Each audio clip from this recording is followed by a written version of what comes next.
Assalamualaikum warahmatullahi wabarakatuh. Perkenalkan, nama saya Putri Syafira dari Teknik Informatika Universitas Kalimantan. Di sini saya akan menjelaskan tentang jaringan peer-to-peer. Sebelum masuk ke pembahasan selanjutnya, saya akan menjelaskan apa itu jaringan peer-to-peer.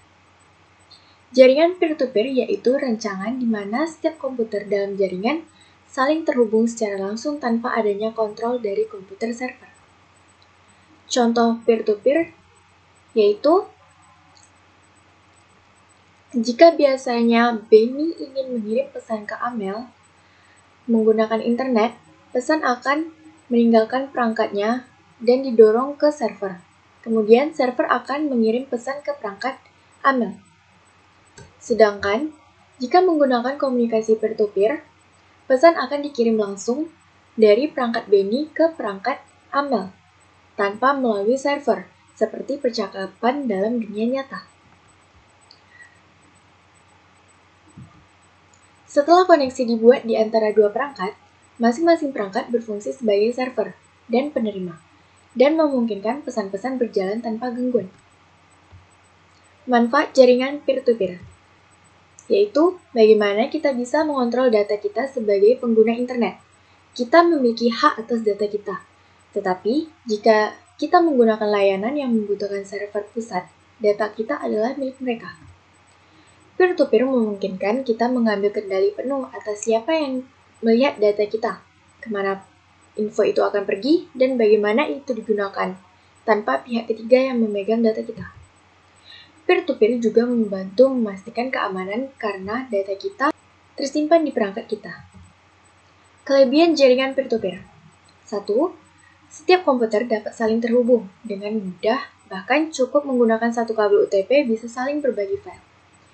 Jaringan ini fleksibel, di mana setiap komputer dapat menjadi server maupun klien. Hal ini dapat terjadi secara bergantian selama proses berbagi sumber daya terjadi. Ketiga, tidak ada aplikasi atau sistem khusus yang diperlukan untuk membangun jaringan ini. Keempat, tidak memerlukan administrator khusus untuk mengelola jaringan. Kekurangan jaringan peer-to-peer. Yang pertama, tidak adanya kontrol dari komputer server, maka hal tersebut akan mempengaruhi kinerja ke komputer dalam jaringan yang lebih rendah. Kedua, setiap komputer dituntut harus mampu mengelola aplikasi mereka secara mandiri. Ketiga, keamanan data menjadi pertimbangan untuk menggunakan peer-to-peer, karena setiap bentuk keamanan adalah tanggung jawab setiap komputer. Jika terdapat kehilangan data, maka ada data cadangan yang masih tersimpan. Keempat, semakin banyak jumlah komputer dalam jaringan, lalu lintas jaringan akan bertambah semakin rumit, dan administrasi juga cenderung tidak terkontrol. Karakteristik jaringan peer-to-peer. Pertama, setiap komputer dapat bertindak sebagai server atau klien secara bergantian. Kedua, keamanan jaringan bergantung pada masing-masing komputer tanpa adanya pengaturan pusat. Ketiga, tidak menggunakan komputer server untuk memberikan kontrol secara terpusat. Keempat, tidak perlu membutuhkan spesifikasi komputer yang sama untuk saling terkoneksi dalam satu jaringan. Selanjutnya, saya akan memberikan contoh bagaimana cara membuat jaringan peer-to-peer menggunakan Cisco. Setelah membuka aplikasi Cisco, langkah pertama yang kita lakukan adalah kita pilih gambar PC. Lalu, letakkanlah gambar PC di mana saja. Di sini saya hanya menggunakan 2 PC saja. Lalu, kita pilih kabel copper crossover. Kita arahkan dari PC pertama, klik, lalu pilih fast Ethernet 0. Ke PC pertama, klik, pilih fast Ethernet 0. Gambar hijau di sini artinya itu terhubung. Lalu kita klik PC pertama, config, fast Ethernet 0, kita pilih DHCP. Lalu kita close. PC kedua, lakukan juga hal yang sama, config, fast Ethernet 0, DHCP. Lalu close. Lalu kita pilih gambar amplop yang tertutup. Kita arahkan ke PC pertama, ke PC kedua. Di sini tandanya sukses, berarti kita sukses melakukan hal tersebut.